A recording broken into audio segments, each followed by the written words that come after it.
welcome. Who else we have out there on the line? We got Fayetteville, North Carolina, welcome. We got Indianapolis, Indiana, welcome. We got Richmond, Virginia, welcome. Houston, Texas in the house, welcome. Fort Worth, Texas, welcome.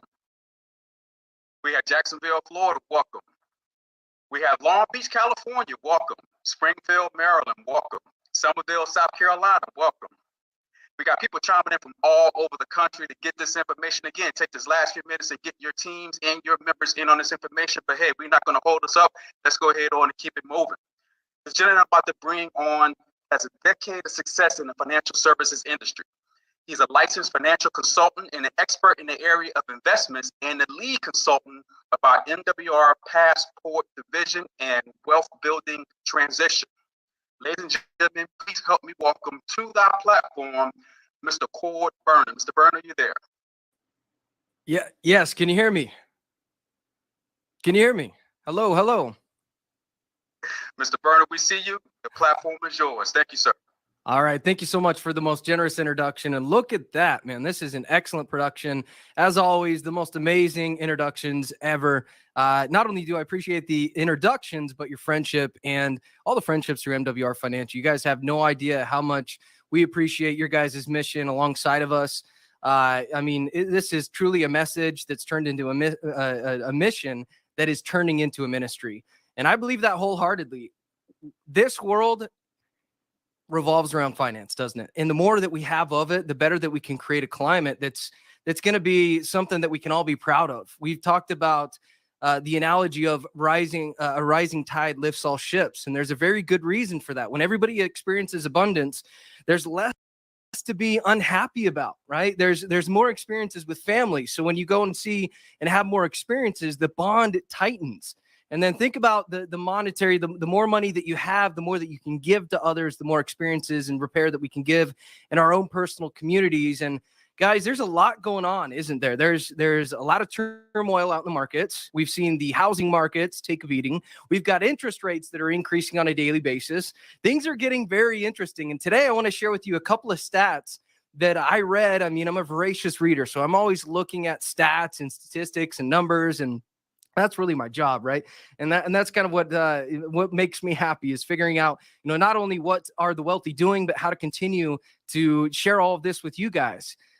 People outside of this group, right, outside of MWR Financial, have no idea what they're missing, and that's one of the biggest problems. And I want to arm you with some stats and statistics that's going on in the world that we can change. And when we look at, and by the way, we've talked about this before, but there's an updated number that was a little bit more troubling. So we've got the average savings in 2020 amongst all different banks, amongst all different types of equity accounts, with totaled $2.3 trillion. So that was in the start of 2020. Now we go to mid 2022, right? So 2 short years later, it was $1.7 trillion. And now as we look today, this is posted by the Federal Reserve, right? You can check this up on their website. It's $1.3 trillion. So what's happening? Are things just rapidly becoming more expensive? Maybe. I mean, kind of. Yeah, that's what happens with inflation, is our dollar buys less, so that we have to expend more. But we're also in this cycle of, trying to keep up with the Joneses. And I'm somebody that loves, I love nice things. As you can see, I love being well dressed. I love nice cars, but you have to do this with a disciplined mindset. The people that are on the financial hamster wheel, they're doing things that are keeping them there. And there's nothing worse than feeling like you're not progressing, right? Spending all this energy and going in the same places, hanging around the same people, being around the same rooms. And that's what's happened. I mean, you want to be, and one of my favorite topics sayings is, you want to be depressed by depreciating assets, right? There's a reason why depreciating assets lead to depression, because you go nowhere. And that's really one of the things that we want to talk about today, is how to, really position your family to win. And MWR's platform is designed to meet everybody, any individual, where they're at. Sometimes you have to get financially healthy, or not even sometimes. You have to get financially healthy to get financially wealthy.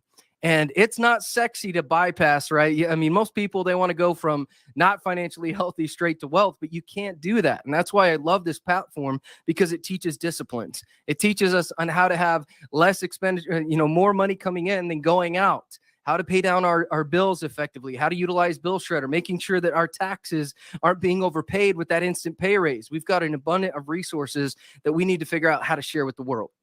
So that's what's happening outside of the world, right? Because I know that here at MWR Financial, we're not buying depreciating assets to create depression. We're all about appreciating assets to create abundance. And, there's another quote there. There's some more stats that I want to share with you right before we get into the account today.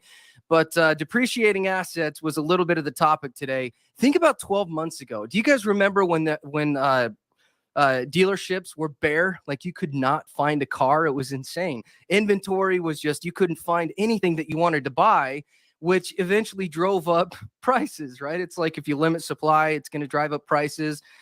Supply and demand, it's the age-old trick there. And when you think about 3 years ago, the average car cost about $32,000. You could get a 3% loan on that purchase, and the payments on that car was right around $575. 3 years later, the average purchase price on a vehicle today is $47,000. Rates are right around 6 to 6.5%. That same purchase, right, that $47,000 is going to be a $919 commitment. So we're wondering, where the heck are people's savings going? Well, they're going to depreciating assets. They're going to things that aren't necessarily appreciating for them because they want to post this lifestyle. That's not what we're about here, right? We're about showing real results, documented results. So this is the outside looking in. That's what people are doing. So our job is to share a mission on how to make sure that instead of doing the old cycles, being on that financial hamster wheel, that we start to talk about appreciating assets, creating growth, having money, legacies. One of my favorite quotes from Mr. Brian Bean is, let's not only leave legacies, but let's live legacies. And that's a lot of my topic that I want to talk about today. So growing money, the private reserve account, is exactly what we're discussing today. Let me make sure. I don't think I'm sharing the screen properly. 1 second here. Perfect. Can you guys see growth, safety, tax advantages? Perfect. So growth is one of the most amazing parts of creating an amazing and abundant life.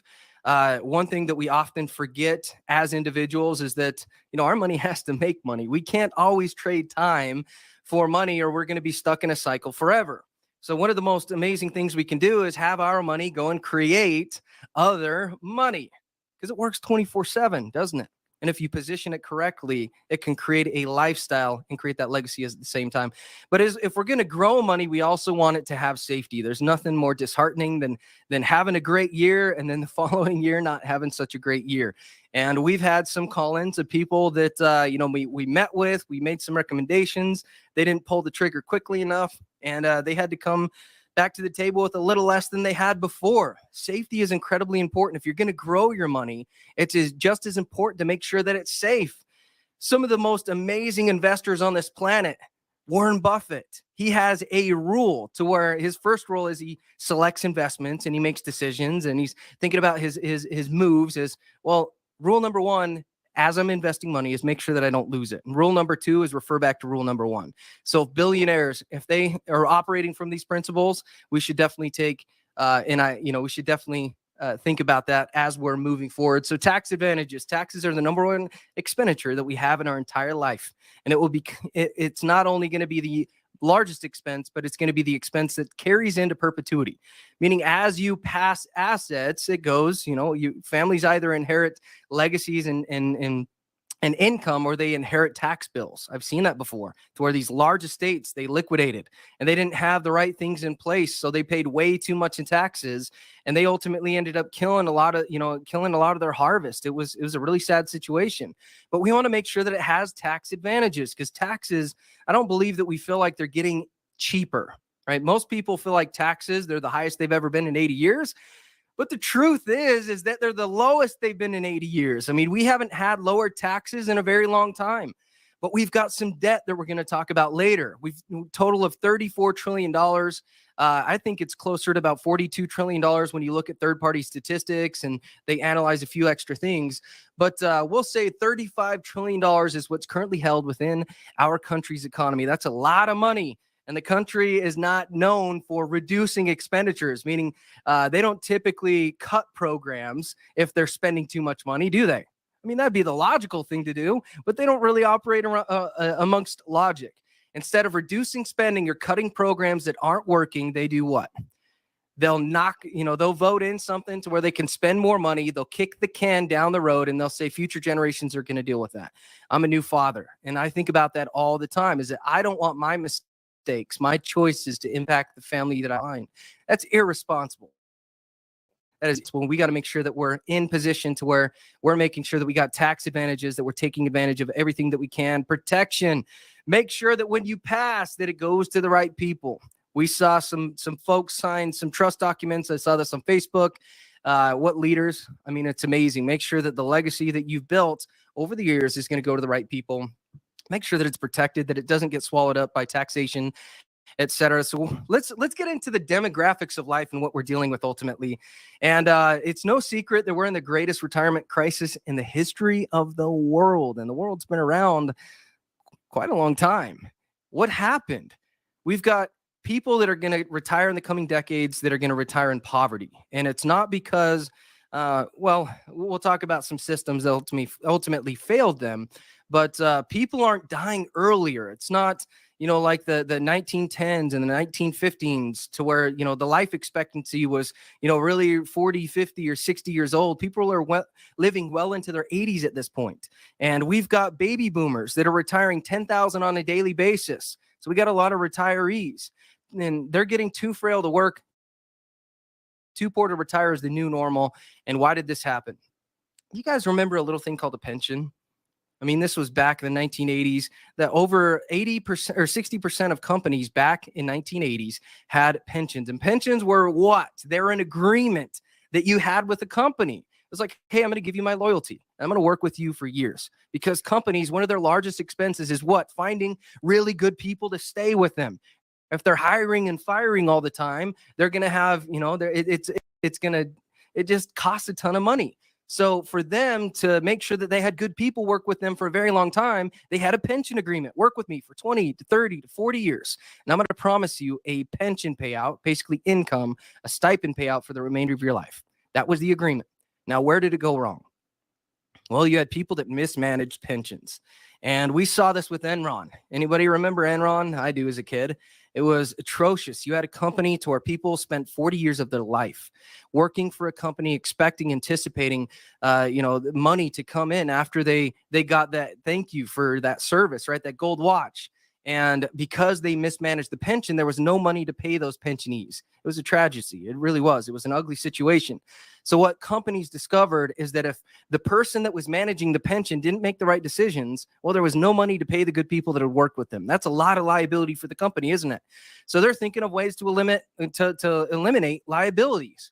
And that's when they started from 1980s to 2016. You can see 60% down to 4% were pensions. That's a 54% decrease, which is an astronomical number. It's very hard to find a company that's going to provide a pension these days because of liability. Now, the 401k savings program was founded and built by a gentleman called Ted Benna. I want you to write that name down, research him. If there's a guy that has more credibility when it comes to 401k programs, I mean, there's this guy, and he's got multiple articles about what he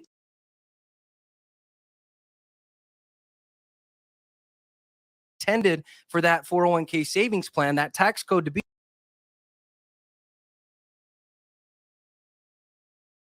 And what it ended up to be are two very different, ended up turning into a monster, not the idea that he had put behind it. It was designed to defer income for typically the elite. And then they saw that they could push this.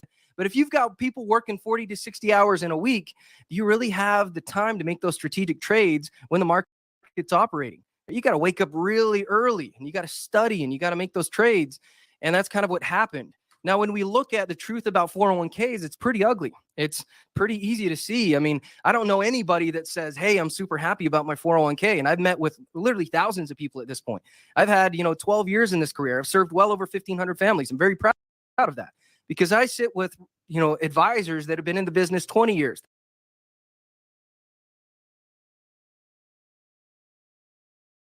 that haven't met with 200 families. So what does that tell you? It tells you that what we're doing is not only getting people results, but they're sending their friends and family, right? Because you're not, and they're most of the time trying to figure out, hey, this is what I have. How do I conserve it? How do I make sure that what I've done, what I've saved, that I can repair the situation or at least enhance it? And when we think about all of the retirement dreams and how they disappeared with 401ks, you can see there's many segments on this. It's really kind of a heart-wrenching thing to where people expected, anticipated to have all this money, and it was eaten away by unpredictable, markets. It's just something that all the crystal balls that people thought, were going to be accurate. I mean, those fogged up, and people didn't get what they were anticipating. You can see Forbes talks about it, the retirement gamble. These are all, I highly recommend that you guys take a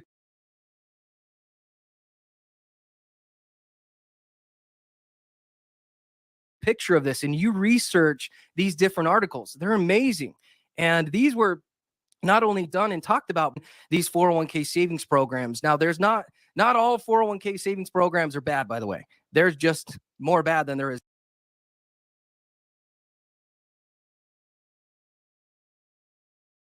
good. And that's the reality.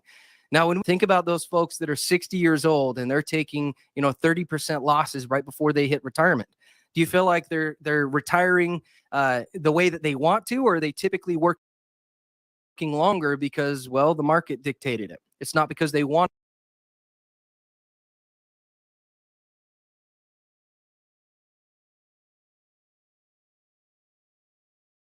to, it's because they had less money.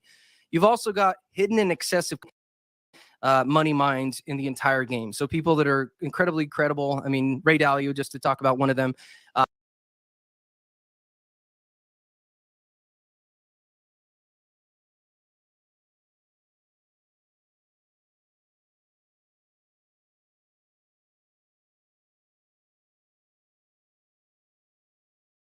And he's talking about, why are these 401k savings plans failing, right? Why are some set them up that they're exorbitant in the fees, and every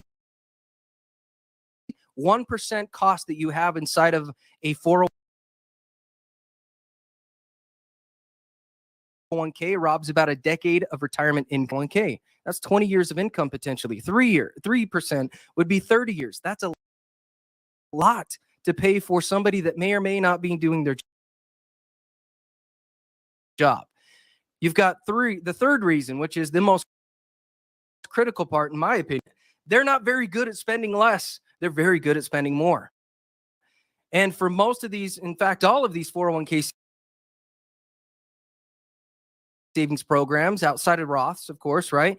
If you're deferring to pay taxes today, and they are today, well, let's think about why they would be cheaper. I don't know. You tell me.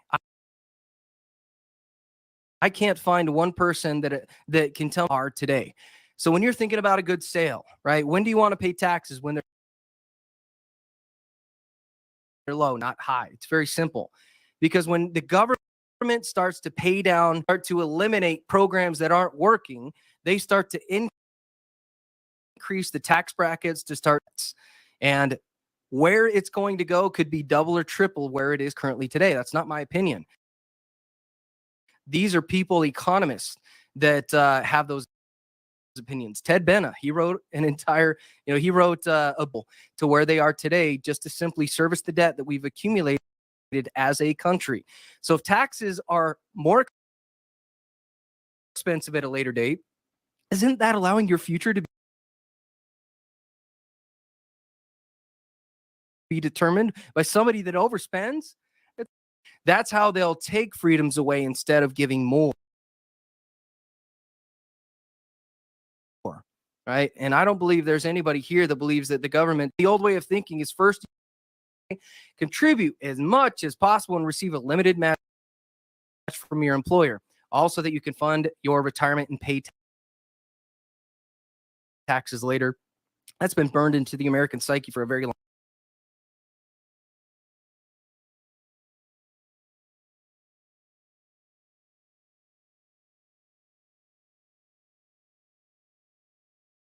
time. I'm 33, so I've been out of school benefits. So all that, so that you can put that money into a 401k or a retirement.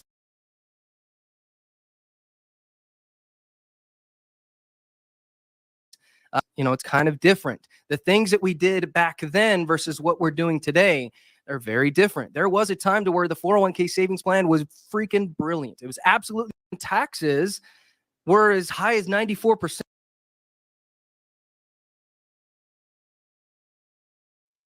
Depending on your income. It's like, because you don't want to pay them while they're asking. Now we're on the opposite side of history, aren't we? So now they're going to be trending in the opposite direction. We got to be strategic in the way that we're approaching things. So the rules, they've changed, my friends. Saving and using after-tax dollars and paying taxes on the seed and not the harvest is the name of the game. My grandfather, he is a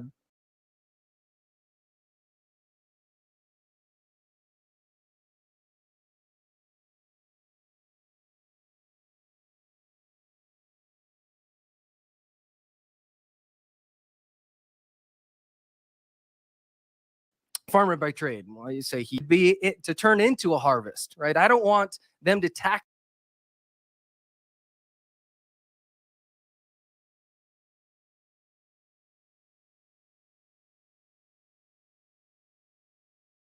me after I've done the hard work. I want to make sure that they tax me before the hard work is done, right? To where it's at its lowest point. I want to clarify this. If take it, there is no better way to grow your money than a match, right? That's 100% on your money. If they offer you a 6% match inside of your 401k, your employer contribution plan,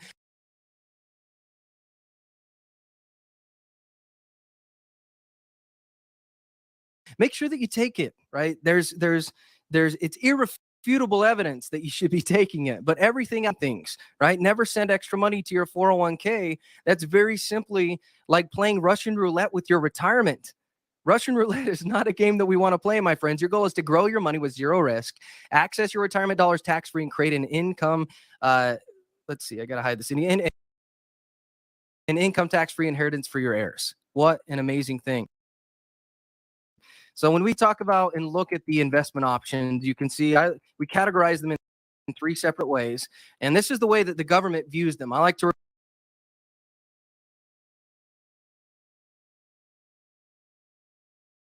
refer to them as lenses. Other people will include stocks, savings, CDs, bonds, treasuries. This is anything that does not have a tax shelter over it.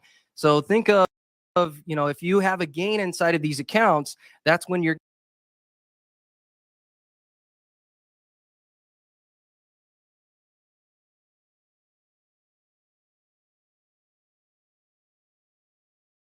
going to pay in the form of a 1099 every single year that says, great job. Now you got to pay your into, because if my gains, if I've got to pay taxes,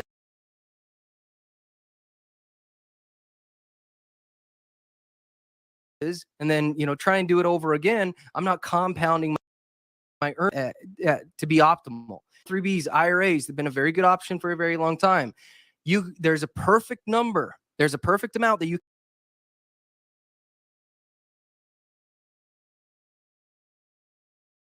can hold inside of a 401k and take a distribution and not pay tax on. I promise you, there's a way to do it. Tune that number. You want to have just enough, not too much, to where you can get that deduction, pay zero tax on it, and have all the benefits of a 401k. But here is the highlight, my friends: Tax Never Roth IRA. Love them. The problem is they have limits, and if you're making really good income, you can't even contribute to a Roth IRA. That's one of the biggest challenges. Private reserve accounts, not only are they not limited, but they're tax-free in the retirement vehicle. I mean, it's an incredible. Which one would you guys choose, right? If you had a choice, would you rather be taxed now, taxed later, or taxed never? We all remember the crash of 2008. I like to bring this slide up for a very simple reason, is that history tends to do what? It tends to repeat itself. Not always in the same way, right? There's different ways that it does it, but it tends to repeat itself in different ways.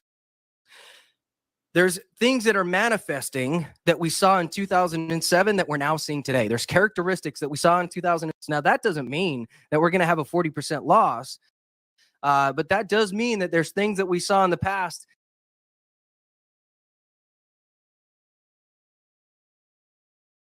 that were that are now showing up now. And you can, kind of take that for what it is, close to about 40%. And if things that are showing up in the past are now showing up in the future, that means, well, we want to be a little bit strategic in the way that we're viewing things. Because even though past performance is not an indicator of future results, again, there's a reason why we look at history, because it tends to repeat itself. There's trends, there's indicators. We need to pay attention to them. Marks, and we're going to look at the effects of risk on those retirement accounts. We want to look at, if you had $100,000 and if you took losses, what it would take in gains to get back to where you were the year prior. So you guys all start with 100 grand, but the first year you lose 10,000 or 10%, which means you lost $10,000. Your balance, you would have been left with 90. You were the year prior. Well, you'd need an 11.1% return to get back to even. That doesn't sound terrible. Well, let's jump down here to 25%. You have $100,000, you lose 25%. That means your new balance is $75,000. How much of a return would you need to get back to $100,000? That's 33%. That's an 8% increase. That's really significant, isn't it? Well, let's see that 40% mark. It's happened in the past, not guaranteed to happen in the future, but if you did take a 40% loss, that means your new balance is $60,000. You'd need a 66.7% return just to get back to where you were the year prior. That's a tremendous return. Losing money matters. Losing money matters. If I lose money, I've got to recover money. And that's one of the biggest things that can hold people back. And when we think about what the wealthy people do that most people don't, they make sure that they've got as many of the tax-free investments as possible. And according to the Federal Reserve, the richest 10% of Americans own over half of the tax-free investment gains. Look at this chart. And I want to say that again, according to the Federal Reserve, the richest 10% of Americans own over half of the tax-free investment gains. Families in the body, we have a lot to catch up to, right? That's why our mission is so important, is that when we get people financially healthy, we can help them become financially wealthy. This is one of those tools that people need to know more of.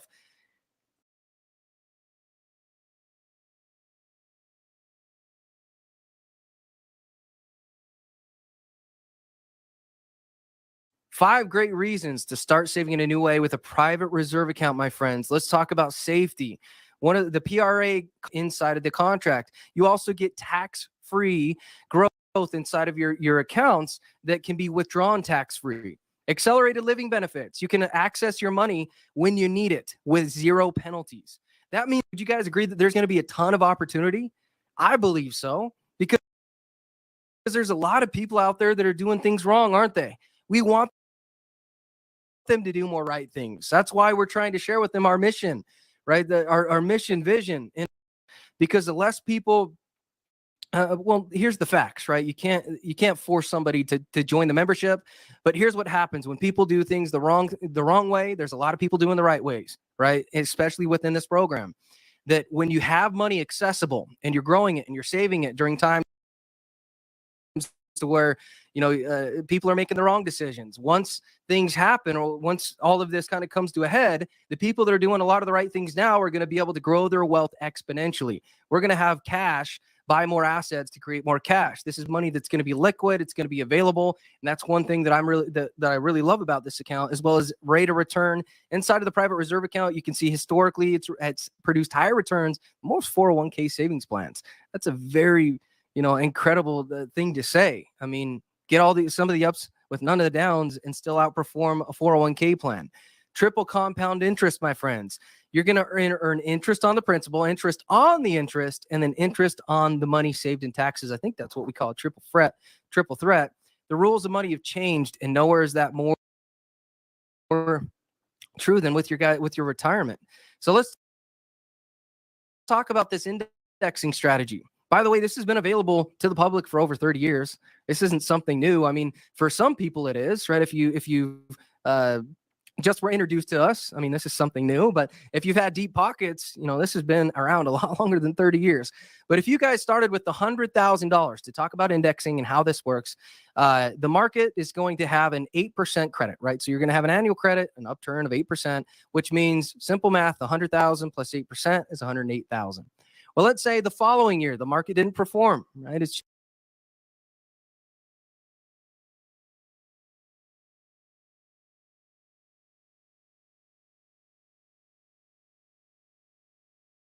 Just the nature of the beast. What goes up must come down.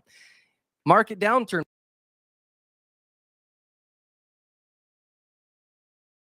was 8% in your traditional account. So think of it kind of like stepping upstairs. Every step that you take, you can never go backwards from. What happens in the following year? It went down and it went up.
Cord, it appears you've muted yourself. I apologize for interrupting you. My apologies. Can you hear me now?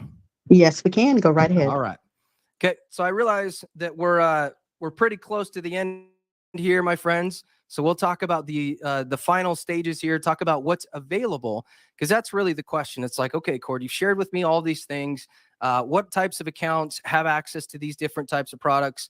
And you can see there's many different growth.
I want you guys to think of, an athlete, right? Does anybody know of an athlete that made it out of the gutter and we die looking like our decisions? So be decisive.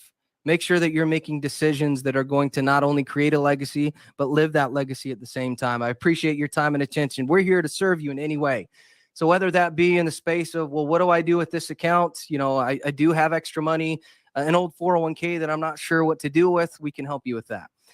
If you want to figure out how to participate in the private reserve account, give us a call. Sometimes people are ready and sometimes they're not, but we love to just understand you and see how we can serve you. Maybe you're somebody that wants to own more real estate inside of your retirement accounts and you'd love to be a land participant. We've got a lot of things that can help create generational wealth. Let's make sure that this life is not only our best life, but it's going to be an amazing life for the people that we leave behind. With that being said, I'm going to turn it over to you, my friends, and thank you much for the platform today. Cord, you did an absolutely outstanding